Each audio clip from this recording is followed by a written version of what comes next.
आऊज़ु बिल्लाहि मिनश्शैतानिर्रजीम बिस्मिल्लाहिर्रहमानिर्रहीम। मेरा नाम मोहम्मद इकबाल है।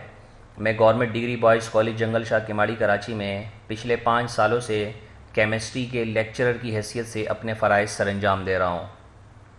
Sindh college lectures YouTube channel के लिए ये मेरा सेकंड लेक्चर है।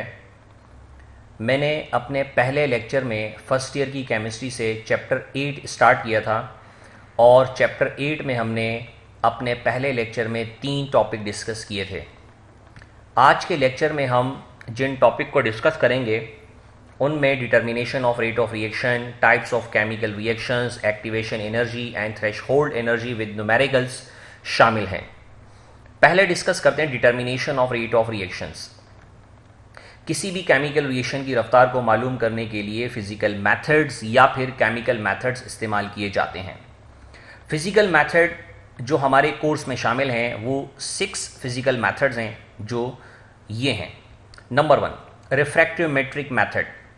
इस तरीक़ेकार में केमिकल के रिफ्रैक्टिव इंडेक्स में होने वाली तब्दीली को ऑब्जर्व किया जाता है।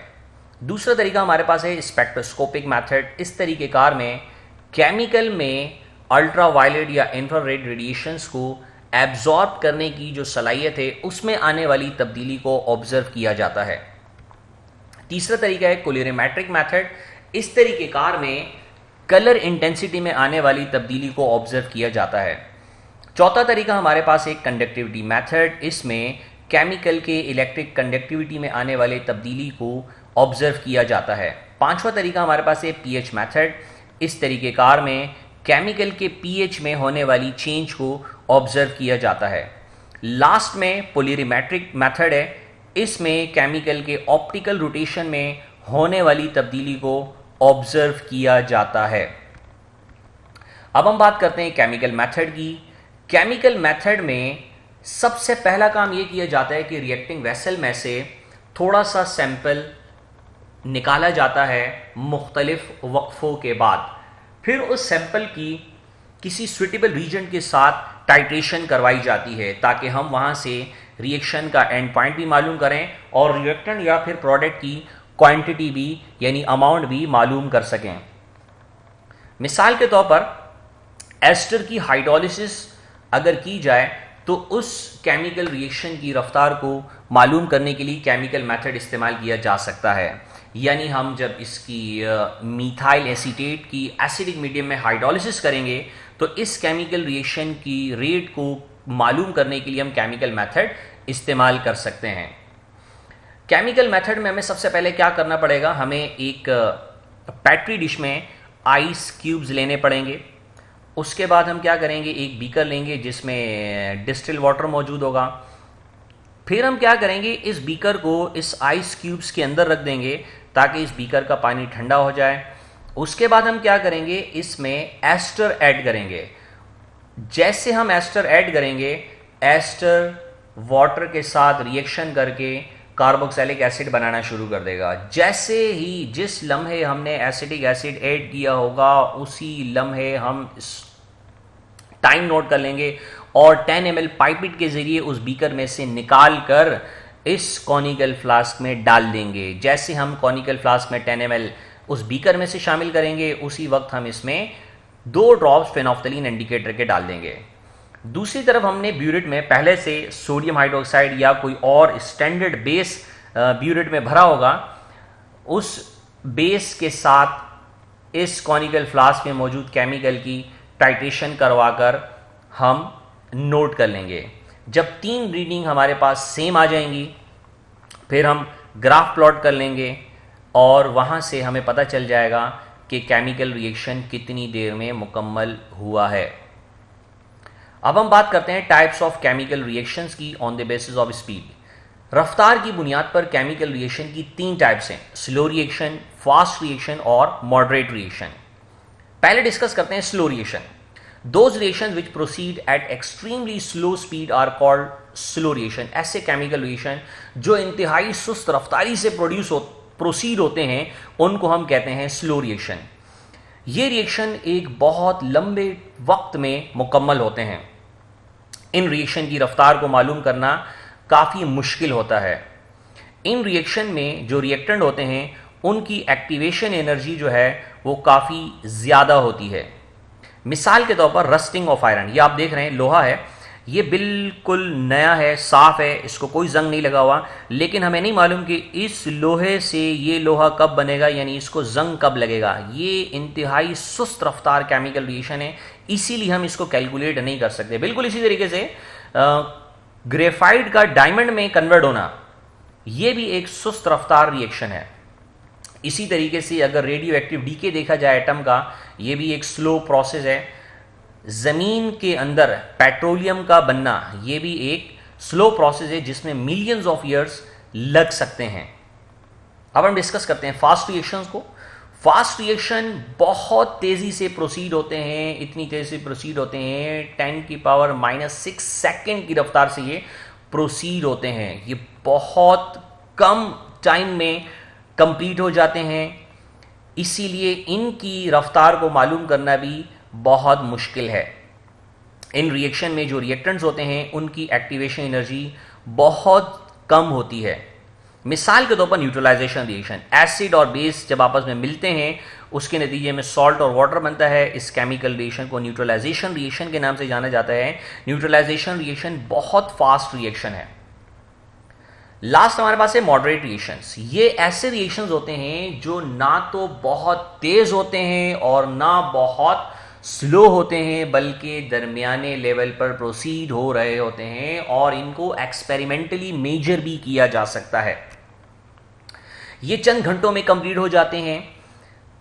इनकी रफ्तार ना तो बहुत ज़्यादा होती है ना बहुत कम होती है, बल्कि दरमियाने लेवल के होते हैं।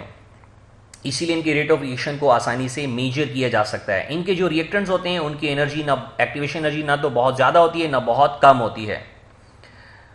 कॉमन एग्जांपल्स में शामिल है कोवेलेंट या ऑर्गेनिक रिएक्शन, जितने भी हैं ये सब के सब मॉडरेट रिएक्शंस में आते हैं। मिसाल के तौर पर कार्बोक्सिलिक एसिड और अल्कोहल के दरमियान होने वाले जो केमिकल रिएक्शन है, ये एग्जाम्पल है मॉडरेट रिएक्शन की, और इसके नतीजे में एस्टर और वाटर बनता है। इस केमिकल रिएक्शन को ऑर्गेनिक केमिस्ट्री में एस्टरिफिकेशन के नाम से जाना जाता है।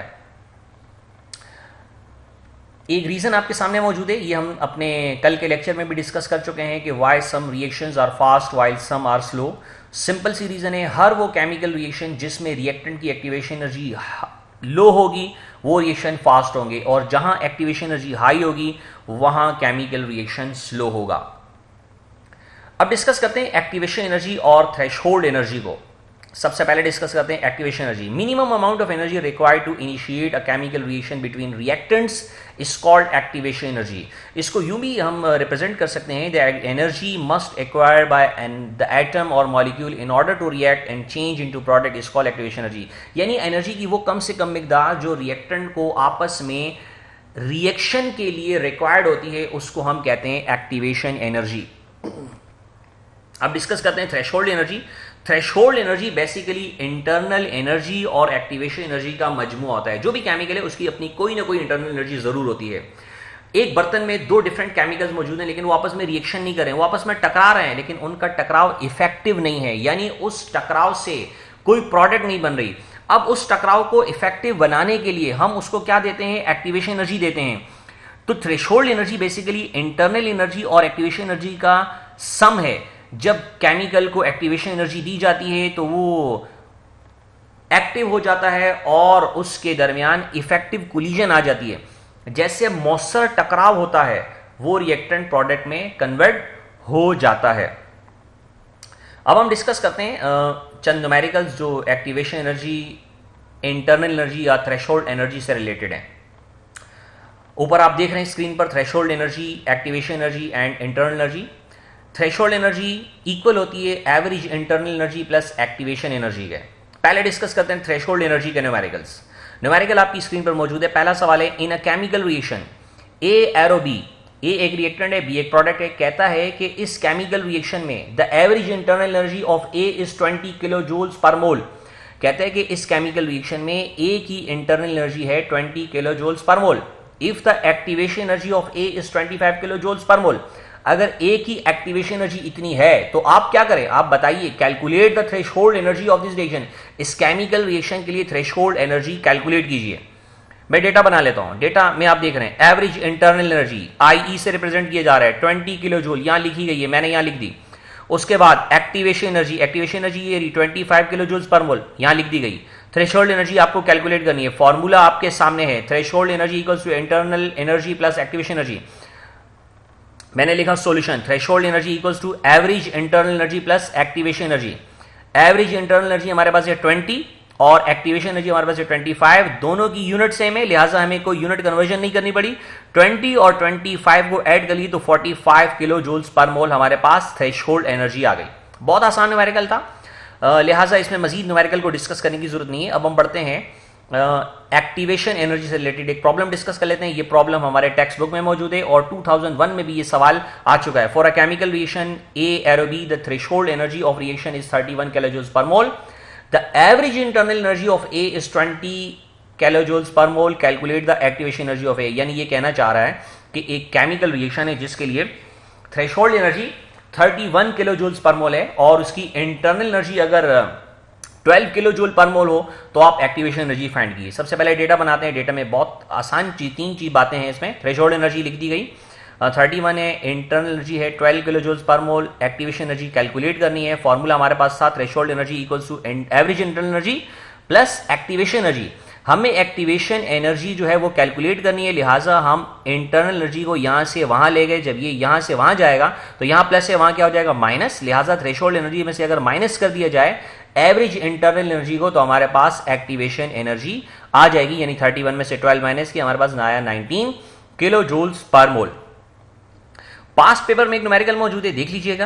ये न्यूमेरिकल है 2014 का, क्वेश्चन आपके सामने लिख दिया गया है। इस न्यूमेरिकल में बिल्कुल यही काम करना है, सिर्फ आपको एक्टिवेशन एनर्जी कैलकुलेट करनी है, थ्रेशोल्ड एनर्जी और इंटरनल एनर्जी आपको गिवन है। लास्ट टॉपिक हमारा है अच्छा, लास्ट टॉपिक से पहले हम डिस्कस कर लेते हैं। मॉडल पेपर में एक एमसीक्यू आया है एक्टिवेशन एनर्जी से रिलेटेड।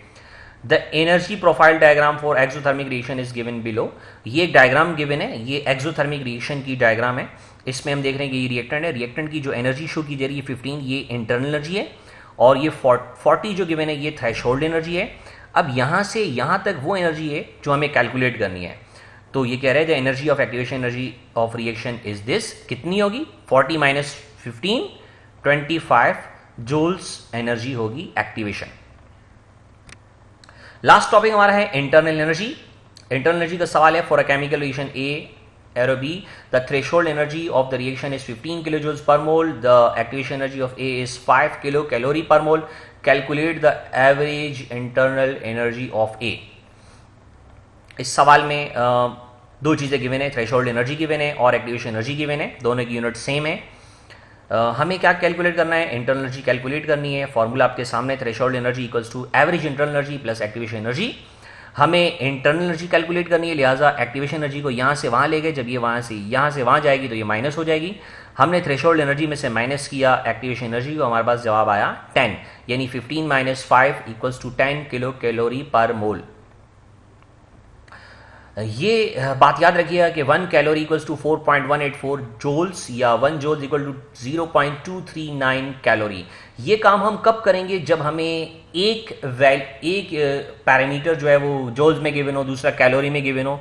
जब दोनों अलग अलग गिवन हो तो फिर हम यूनिट कन्वर्जन भी करेंगे। जैसे आप पहले सवाल में देख रहे हैं कि पहले सवाल में आपके पास मौजूद है calculate threshold energy of reactant in kilo joules per mole if the activation energy of reactant is this kilojoule per mole and internal energy of reactant is 4 kilo calorie per मोल। इसमें रिएक्टेंट की activation energy और internal energy दोनों जो है kilo calories पर मोल में given है, लेकिन हमसे जो जवाब मांगा है थ्रेशोल्ड एनर्जी का वो मांगा है किलो जूल्स पर मोल में। यानी पहले हम क्या करेंगे, थ्रेशोल्ड एनर्जी कैलकुलेट कर लेंगे सिंपल उसी तरीके से, यानी दोनों को ऐड कर लिया जाएगा, यानी 6 और 4 को ऐड कर लिया जाएगा, जवाब आ जाएगा 10। अब उस 10 को हम कन्वर्ट करेंगे जोल्स में, तो कैलोरी को जोल्स में कन्वर्ट करने का तरीका क्या होगा, 4.184 से मल्टीप्लाई करेंगे। यानी हमारे पास जो भी जवाब आएगा उसको हम 4.184 से मल्टीप्लाई कर देंगे, जो जवाब आएगा वो होगा किलो जूल्स पर मोल में आएगा। बाकी ये दो सवाल आप लोग खुद कर लीजिएगा। इसके साथ ही लेक्चर इख्तिताम की तरफ जा रहा है। मैं इन तमाम लोगों का शुक्रगुजार हूं क्योंकि इनके सपोर्ट की वजह से ये लेक्चर बनाना जो है वो नामुमकिन था। Thank you so much. इंशाल्लाह अगले लेक्चर में फिर मुलाकात होगी। तब तक के लिए अल्लाह हाफ़िज़।